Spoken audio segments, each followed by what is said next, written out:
가정이 천국 같은 가정이 되게 하여 주시옵소서 라는 기도 제목이 설교 제목이 되었습니다. 가정의 달을 맞이하여 어린이 주일에 우리 어린이에게 가장 큰 선물이 무엇일까 기도했습니다. 하나님이 깨닫게 해주시기를 어린이에게 가장 큰 선물은 어떤 물질보다도 천국 같은 가정이 주어진다면 이것처럼 가장 큰 선물은 없을 것이다. 우리 부모들이 우리 자녀들에게 지금 있는 가정이 천국 같은 가정이 되게 하신다면 아마 우리 자녀들에게는 최고의 선물이 될 것입니다. 좋은 것은 저절로 되는 것이 없다라는 말을 제가 이번 주에 듣고 제 마음에 담아두었습니다. 안 좋은 것은 저절로 되는데 좋은 것은 저절로 되는 것이 없다. 수고하고 노력해야 된다. 하나님은 가정을 만드시고 그 가정이 천국과 같은 가정이 되기를 원하셨습니다.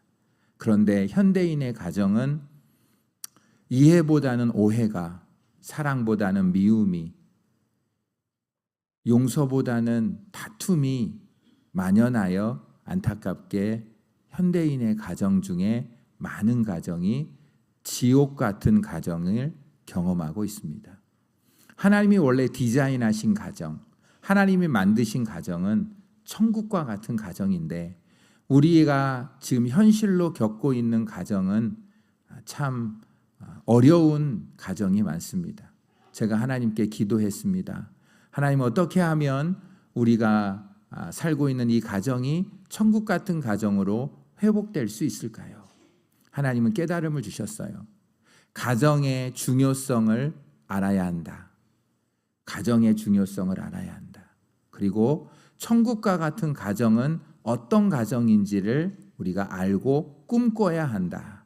그리고 천국과 같은 가정이 되기 위한 성경적인 방법에 대해서 알고 믿고 확신하고 구하고 찾고 두드려야 그때 우리의 가정이 천국과 같은 가정이 될 것이다 라는 깨달음을 주셨습니다. 먼저 가정의 중요성에 대하여 말하기를 하나님이 세우신 두 가지의 신적인 기관이 가정 중에 하나가 가정입니다. 하나님은 창세기 2장 24절에 이러므로 사람이 부모를 떠나 그의 아내와 합하여 둘이 한 몸을 이룰지어다 해서 아담을 깊은 잠에 들게 하시고 옆구리에서 갈비뼈를 뽑아서 살로 채워 하와를 만들고 살 중에 살이요 뼈 중에 뼈인 여자를 아담에게 데리고 오심으로 중매하셔서 한 가정을 만들어 주셨습니다. 예수님께서 십자가에 못 박혀 죽으시고 옆구리에서 피가 터져 나오고 그분으로 인하여 예수님의 신부된 교회가 만들어졌습니다. 마태복음 16장 18절에 보면 또 내가 내게 이르노니 너는 베드로라 내가 이 반석 위에 내 교회를 세우리니 음부의 권세가 이기지 못한다. 하나님께서 이 세상에 창조하시고 만드신 기관은 직접 만드신 기관은 두 가지밖에 없다는 겁니다. 가정과 교회. 따라서 가정은 작은 교회고 교회는 큰 가정이라 가정과 교회는 서로 협력하고 보완이 되어야 한다는 것입니다. 가정은 우리들의 자녀들의 입장에서 볼 때는 절대적인 영향을 받아서 자녀들의 전 인격이 형성되는 곳이 가정입니다. 자녀들의 사고방식은 가정에서 부모들에 의해서 형성되고 자녀들의 가치관과 자녀들의 꿈 또한 부모에 의해서 결정되기가 쉽며 자녀들이 믿음을 갖느냐 갖지 못하느냐도 하나님의 대리자인 부모가 어떻게 신앙생활을 하느냐에 따라서 그 가정 안에 있는 자녀들이 하나님을 믿느냐 안 믿느냐에 결정적인 영향력이 끼치게 되는 것입니다. 또한 자녀의 언어 생활도 부모의 언어 생활과 꼭 닮아서 자녀들이 하는 말은 거의 부모들이 하는 말을 이어서 하는 경우가 많습니다. 이와 같이 자녀들의 전 인격적인 성장은 가정에서 이루어지기 때문에 자녀에게 있어서 가정은 첫 번째 학교요, 첫 번째 신앙 공동체요, 첫 번째 사회이기 때문에 어린 자녀일수록 그 가정은 엄청난 영향력이 있습니다. 남편에게서 보겠습니다. 남편은 가정을 통해서 사회생활에서 성공할 수도 있고 실패할 수도 있는 것이 가정생활입니다. 남자가요, 가정생활에서 승리해야 사회생활에서도 승리할 수 있습니다. 사회생활에서 실패해도요, 가정에 들어와서 화목하고 행복하면 남자들 다시 일어날 수 있습니다. 여러분, 베드로전서 3장 7절에 보면 이런 말씀이 있어요. 남편들아, 이와 같이 지식을 따라 너희 아내와 동거하고 그를 더 연약한 그릇으로 또 생명의 은혜를 함께 이어받을 자로 알아 귀히 여기라. 이는 너희 기도가 막히지 아니하게 하려 함이라. 남편들이요, 아무리 교회 와서 부르짖고 금식해도요, 집안에서 아내와 싸우고 다투고 교회 와서 기도하면은 기도가 응답이 없습니다. 남편이 사회생활에서 승리할 수 있는 것도 가정이고요, 또 교회에 와서 거룩한 남자들이 손을 들고 기도할 때 응답받는 것도 부부관계입니다. 그렇게 남편들에게 가정은 중요합니다. 그리고요, 가정은요, 인간이 갖고 있는 고독의 문제를 해결하기 위한 유일한 해결처가 가정입니다. 시편 68편 6절에 보면 이런 말씀이 있어요. 하나님이 고독한 자들은 가족과 함께 살게 하시며, 현대인들에게 가장 큰 문제는 고독입니다. 고독을 해결해 주는 곳에 돈을 쓰고 고독을 해결해 주는 사람을 의지하는 것이 인간입니다. 그런데요, 어디 가도 내 고독의 문제 해결받지 못합니다. 오로지 하나님은 가정을 통해서 외로움이 해결되기를 원하셨다는 겁니다. 가정은 하나님이 직접 만드신 신적 기관이고 자녀의 전 인격을 형성하는 가장 중요한 영향을 끼치며 절대적인 영향을 끼치고 남편의 사회생활과 기도의 결정타를 갖게 하며, 가정은 고독의 문제, 인간의 가장 핵심적인 고독의 문제를 해결하기 위한 하나님의 처방전이라면 우리는 가정을 너무 귀하게 여겨야 하는 것입니다. 우리 노년에 계신 어르신들은 가정이, 내 자손들의 가정이 천국과 같은 가정 되게 하시고 지옥과 같은 가정 되지 않게 해달라고 꼭 기도하시고, 장년으로 현재 가정의 가장으로서 있는 분들은 내가 지금 섬기는 이 가정이 정말 천국과 같은 가정이 되게 해달라고 간절히 기도하시고 하셔야 되고, 지금 청년들이나 청소년들은 앞으로 내가 이룰 가정은 성경적 기초를 둔 예수 그리스도를 반석에 두고 천국과 같은 가정을 하기 위한 제일 중요한 것은 결혼할 때부터 하나님의 인도를 받아 결혼을 해야 그 가정이 천국과 같은 가정이 되는 것입니다. 천국과 같은 가정이 어떤 모습일까요? 시편 128편 1절에서 6절에 천국과 같은 가정에 대한 모습을 보여주고 있습니다. 첫째는 하나님을 경외하고 하나님이 정해놓으신 길을 걸어가는 가정이 복된 가정이요, 형통한 가정이요, 천국과 같은 가정이라고 1절에 말하고 있습니다. 4절에 보면 한 번 더 강조하고 있어요. 여호와를 경외하는 자는 이같이 복을 얻으리라. 하나님을 두려워하는 가정이 되셔야 합니다. 우리는 잠언서 14장 26절에 보면 여호와를 경외하는 자에게는 견고한 의뢰가 있나니 그 자녀들에게 피난처가 있으리라고 말씀하십니다. 마태복음 10장 28절에 보면 몸은 죽여도 영혼을 능히 죽이지 못하는 자들을 두려워하지 말고 오직 몸과 영혼을 능히 지옥에 멸하실 수 있는 이를 두려워하라 라고 말씀하고 있습니다. 우리가 잠언 29장 25절은 제가 늘 제 마음속에 아로새기는 말씀입니다. 사람을 두려워하면 올무에 걸리게 되거니와 여호와를 의지하는 자는 안전하리라. 이 귀한 말씀 저는 생명처럼 붙잡고 있습니다. 여러분, 우리의 가정이 그 무엇도 두려워하지, 다윗이요 골리앗 앞에서 두려워하지 않았잖아요. 왜요? 하나님이 두려우니까. 하나님 말고 어떤 것도 안 두려워. 근데 하나님이 두렵지 않으면 다 두려워.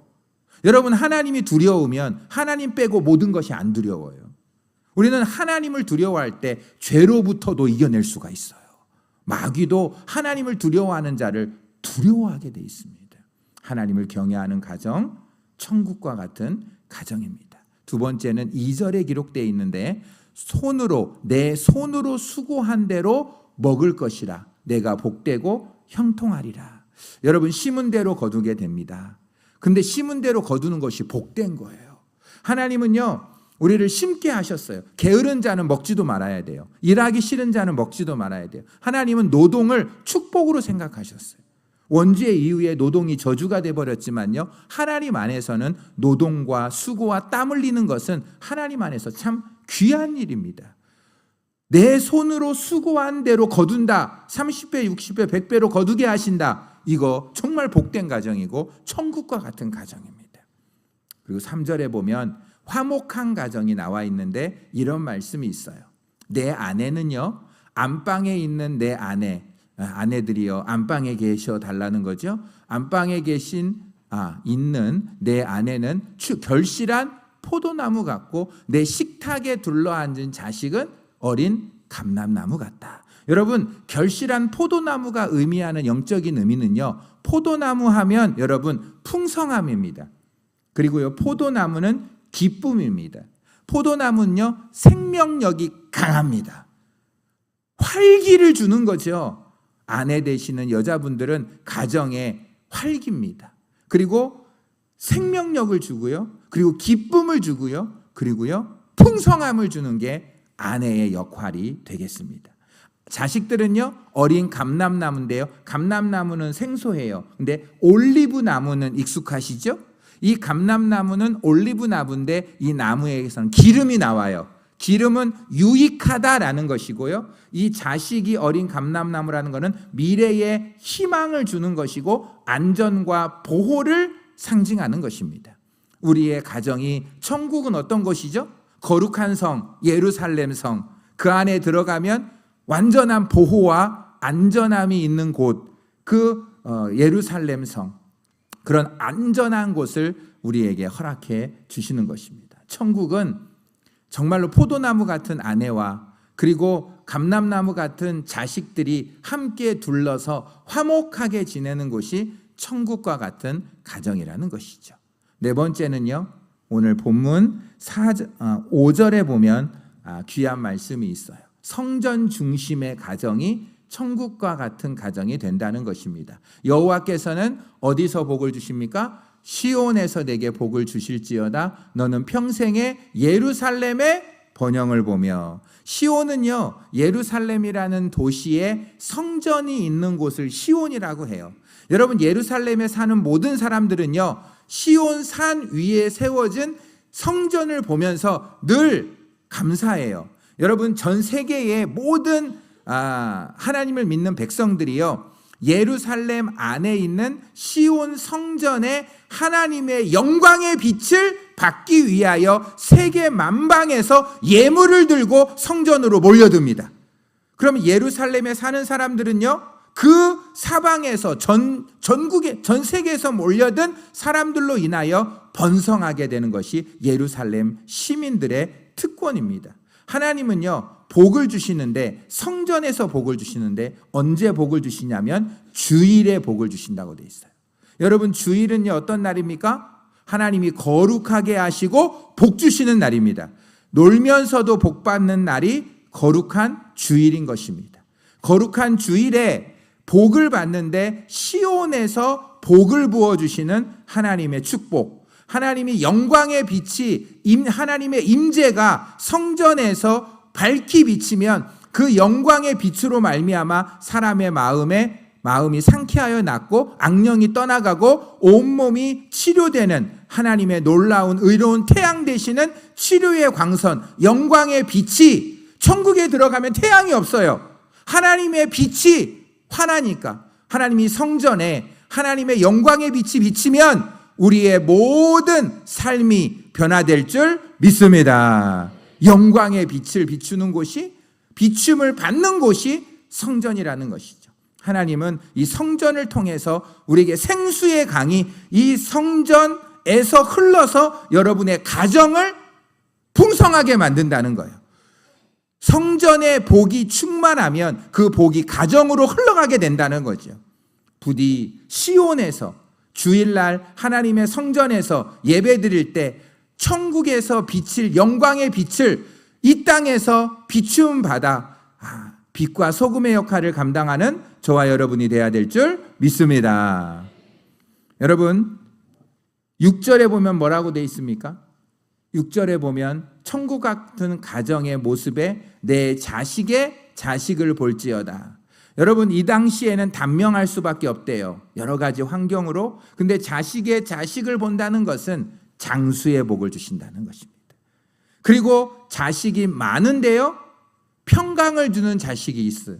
자식이 왼수가 아니고 자식이 우리에게 평강을 주는, 천국 같은 가정은 하나님을 경외하며 하나님이 정해진 길로 가는 가정, 수고한 대로 거두는 가정, 하나님이 화목을 주시는 가정, 그리고 시온의 복이, 예루살렘의 번영이 그대로 흘러가는 가정, 그리고 장수의 복, 자식의 자식을 보면서 축복받는 그런 천국과 같은 가정, 저와 여러분의 가정이 돼야 될 줄 믿습니다.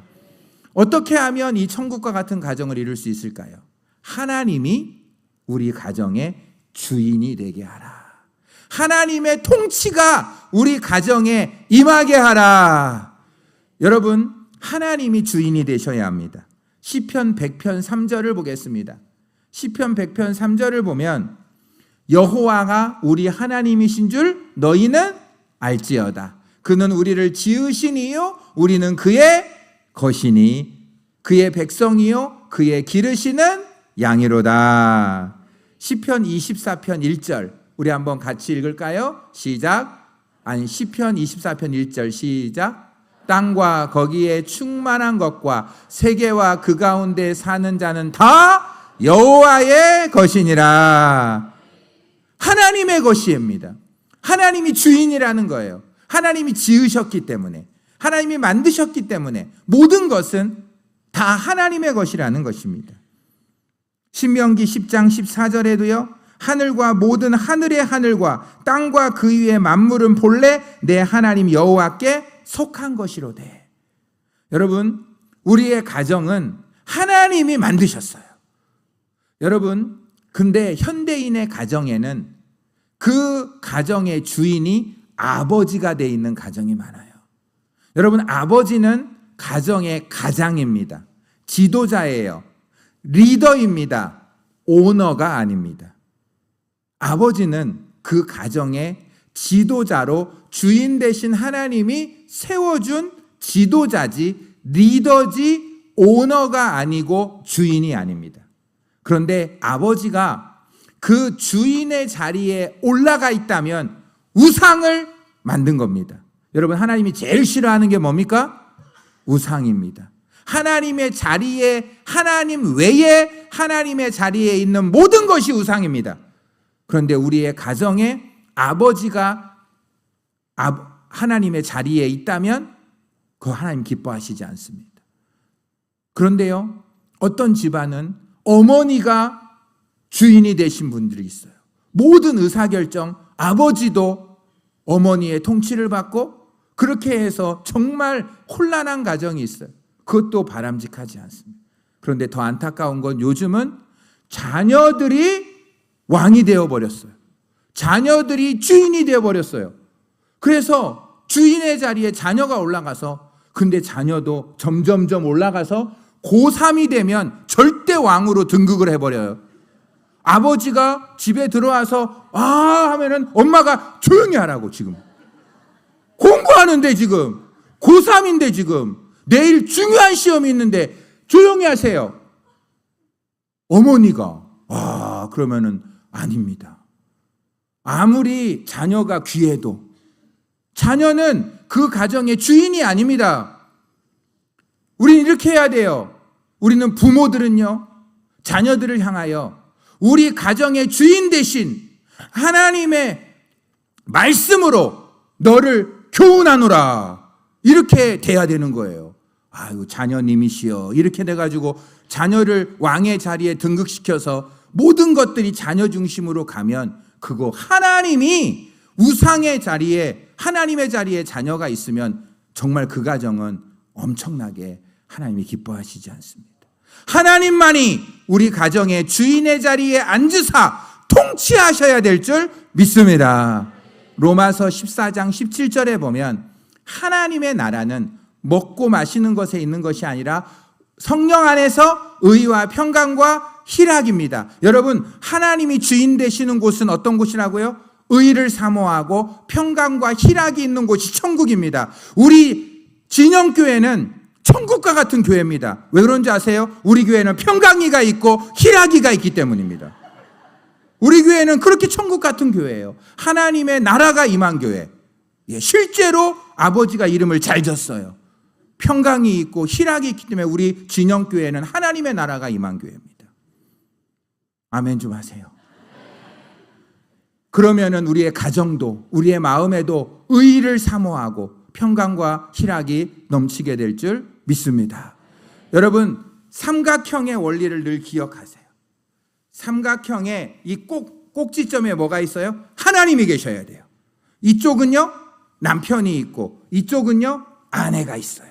그런데 이 남편과 아내가 자기의 힘으로 가까이 하려면 더 힘들어져요. 다투게 되고 오해가 생겨요. 그러면 남편과 아내가 가까워지려면요, 이렇게 가면 안 돼요. 어디로 가야 돼요? 이쪽으로. 위로. 남편도 하나님께로 가까이, 아내도 하나님께로 가까이 가면 갈수록 남편과 아내도 가까워질 줄 믿습니다. 자녀, 우리 가족이 다 그래요. 가족이 다 하나님께로 가까이 가면 가족끼리 가까워지는 것. 그래서 화목한 가정은 하나님 중심 가정, 하나님을 주인으로, 하나님을 꼭지점으로 모든 의사결정과 미래와 결단을 다 하나님께 맡기고 나아가는 가정, 하나님의 통치를 사모하는 가정, 결정권을 하나님께 내어드리는 가정, 그런 가정이 될 때 천국이 당연히 임하게 될 줄 믿습니다. 하나님이 주인이시니까 내 가정은 천국이 되는 거죠. 여러분, 예수님과 연합된 가정이 천국과 같은 가정이 됩니다. 요한복음 15장 5절에 보면 예수님이 말씀하셨어요. 나는 포도나무요, 너희는 가지라. 그가 내 안에, 내가 그 안에 거하면 사람이 열매를 많이 맺나니 나를 떠나서는 너희가 아무것도 할 수 없음이라. 여러분, 가지는 포도나무 열매에게 붙어 있으면 열매를 저절로 맺어요. 여러분, 예수님은요, 하늘과 땅을 이어주시는 다리 역할을 하세요. 예수님은요, 세상과 천국을 이어주시는 다리 역할을 하세요. 예수님이 우리 가정에 연합되면 이 땅에 있는 우리의 가정은 천국과 연결되는 거예요. 그래서 예수님이 연합되면 천국과 같은 가정이 됩니다. 예수님은 이 땅에서 겸손과 온유와 사랑과 희생으로 저와 여러분을 섬겨주셨죠? 예수님과 연합된 남편과 아내는 서로를 예수님처럼 섬겨줍니다. 그럼 그곳에 천국이 임하는 것입니다. 발을 닦아주고 약점을 덮어주고 그리고 위로해주고 사랑해주고 베풀어주고, 그러니까 당연히 예수님처럼 살게 되면 그 가정은 천국이 돼버리는 거죠. 예수님이 중심이 되는 가정, 하나님이 주인이 되는 가정, 그게 천국이 임하게 될 줄 믿습니다. 성령님의 도우심을 받는 가정이 돼야 돼요. 여러분, 내 힘으로는 우리의 가정을 천국으로 못 만듭니다. 절대적으로 못 만듭니다. 우리 교회도 인간의 힘으로는 천국 안 됩니다. 더 나빠집니다. 성령의 9가지 열매, 사랑과 희락과 화평과 오래 참음과 자비와 양선과 온유와 절제와 충성이 내게 열매 맺히면, 그렇게 살아가면 가정이 천국이 되는 것입니다. 천국은 환경으로 오는 것이 아닙니다. 어떤 사람이 천국은 가운데에 음식이 있어요. 그리고 이쪽에서도 사람이 있고 저쪽에도 사람이 있는데 숟가락이 1m처럼 길어요. 근데 이쪽도 있고 이쪽도 있는데 이쪽은 천국이 돼버렸어요. 근데 이쪽이 지옥이 돼버렸어요. 상황은 똑같아요. 여기도 음식이 있고 사람이 맞은편에 있고 긴 젓가락이 있고 여기도 똑같아요. 상황은 똑같은데 환경은 똑같은데 이쪽은 천국이고 이쪽은 지옥이에요. 지옥이 왜 지옥이냐면 그 긴 젓가락으로 먹고 싶은데 이게 안 굽혀지는 거예요. 그러니까 음식을 퍼서 나밖에 모르는 거예요. 나밖에. 내 입에 들어가야 되는 거죠. 그러니까 음식이 다 날아가는 거예요. 그러니까 짜증을 내는 거죠. 화를 내는 거예요. 그게 다투게 되는 거죠. 지옥이 돼버린 거예요. 그럼 이쪽은요, 상황은 똑같은데 환경은 똑같은데 왜 천국이 됐을까요? 음식을 떠서 앞에 있는 사람에게 넣어주는 거예요. 저 사람은 나를 넣어주고 나는 저 사람을. 음식을 내가 먼저 이기적으로 먹는 게 아니라 남부터 배려하고 서로 사랑하니까 환경은 똑같아요. 근데 사람이 어떤 마음을 갖고 있느냐에 따라서 천국이 되고 지옥이 된단 말이죠. 우리는 천국이 어떤 특별한 장소라고 생각을 해요. 그런데 그런 것이 아니에요. 똑같은 곳인데 그 안에 들어간 사람의 마음이 하나님의 통치를 순종하겠습니다. 예수님의 겸손과 희생과 섬김을 내가 따르겠습니다. 성령님 저를 도와주시옵소서라는 마음을 가지고 모인 사람들의 공동체에 하나님의 천국이 임하는 것이고 서로 다투고 미워하는 곳에는 지옥이 임하는 것입니다. 부디 우리 가정이 하나님을 주인으로 삼으시고 예수님과 연합되시며 성령님의 도우심으로 천국 같은 가정 되시기를 예수님의 이름으로 축원합니다.